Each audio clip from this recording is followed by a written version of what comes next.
Hi, and welcome to Brown Frame. In September of last year, we bought this 1970s home.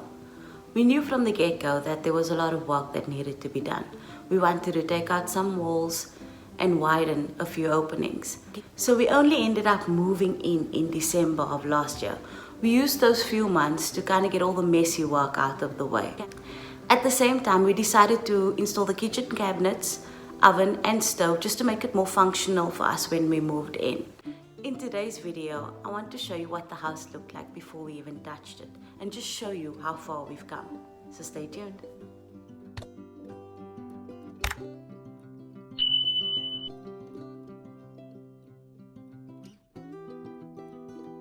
Everybody, it's taking me so long to put this video together and I'm really sorry, but I am struggling with the editing and these voiceovers. The sound of my voice is really like scratching on a chalkboard for me.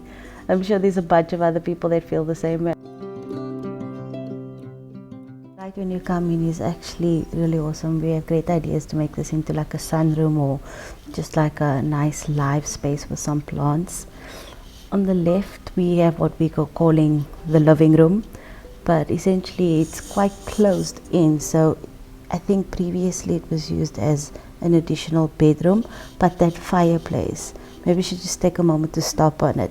It is so beautiful. I love it. It's like a porcelain kind of material. I don't know if it's porcelain or I don't know, it's some kind of a hard clay. But on to the front bedroom, which is directly behind the porch. It was quite a big room. I was pleasantly surprised at the size of the room. This is the only room that had the built-in cupboards, but we're definitely looking at sprucing those up a little bit. And if you come out of that, you come into the dining room, which also has high ceilings. The high ceilings run throughout the entire house except for the front porch and off the the area where the fireplace is. Those are the only low ceilings. Anywhere else is quite high ceilings. I'm very apprehensive about climbing up a ladder to reach those, but we're gonna do it. We're gonna get it right. Then we have the second bedroom, which is behind the first bedroom. This has no built-in cupboards, but it has a beautiful skylight. I love this room. It's my favorite room in the house. It has so much light that comes into it. There's also a doorway that leads to the back of the built-in cupboards of the first bedroom. And we pulled that door out of the wall and we essentially had to kind of close that up, but I'll show you pictures later in the video. To the kitchen, which we had to go through a door to enter, right? But you greeted with a beautiful skylight, which I was so impressed by. Then we had the kitchen cabinets, which were okay, they were usable, but were very outdated, and it was definitely something that we wanted to change because we also want to have built-in appliances. So we had to have the kitchen customized according to the appliances that we wanted to put in. As you can see, previously they had the stove in that cove area, but we really thought hard about how we can solve for that kind of cove area, and I thought a walk-in pantry would be perfect. So that's essentially what we did.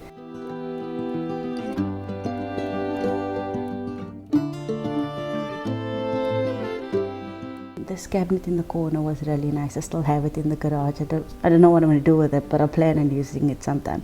That's one thing we were very clear on. We wanted to keep everything that came out of the house.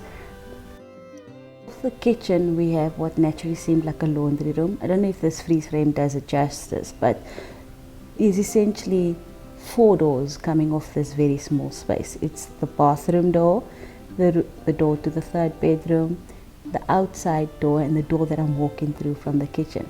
It's this tiny space with so many doors. So naturally we decided to close one door, which is the door to the bathroom. It just didn't make sense to walk all the way through to the kitchen to get to the bathroom. And this is essentially the view of the bathroom and the pink tiles that have really bothered me, but somehow seems to be really popular on Pinterest right now, but definitely not my style. The doorway off the laundry rooms goes into the third bedroom. Here too was a doorway that led into the second bedroom. So all 3 bedrooms had doors that could connect them to each other. I feel like this is a house of doorways. But if you go outside, you go into the covered braai area. which looks like it was secured by this makeshift gate of braai grills. I don't know, it looks like braai grills to me. And then there's also like a little corridor where you can go into the carport. And then you also see the door to the garage on the right there. And then there's another gate that goes into the yard. This is the raised garden bed where I plan to do so much gardening and growing so much fruit and vegetables, hopefully. But the ground here does seem really good. I mean, the grass in front has been growing without us watering it. And I think it's purely due to this well. I mean, this well has been full since we've been here. Even through the hot summer days, the well has been full. So we definitely plan on tapping into the well and using it to irrigate our garden in the future and our grass in front. But this is essentially the outside part of the cove where the stove is in. As you can see, the wall there is a bit cracked, and when you touch it, it is a bit damp. So we do need to have a project where we kind of secure up that wall and get that dampness out of it. We'll probably wait for summer until when it has the opportunity to dry out. But definitely so many things that we have planned that we want to do to make this house amazing. It has so much potential. The land is vast, and there's just so many opportunities to make this the perfect family home for ourselves.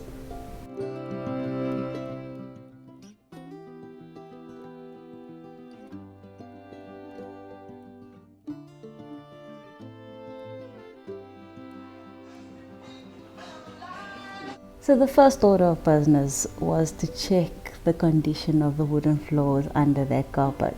So you can see Rava and our little helper kind of pulling up the carpets just to check the condition of it and how much work it would actually need. So once we kind of figured out that it was in decent condition and we could use it, we started to get cracking on the heavy lifting work by chopping up some walls, which we actually had professionals come in and do. So as you can see, the wall between the living room and the dining room was knocked out. We wanted to mimic the front arch that was already there. And also we widened the opening to the kitchen, you know, that door that we had to go through in order to get into the kitchen. We wanted to make it more open plan, so we essentially just widened that. The electrical board is actually in that wall because we wanted the entire wall gone, but the electrical board is in that wall and we didn't want to take it out because it would be too expensive to do it. So we settled on just making it a bit wider.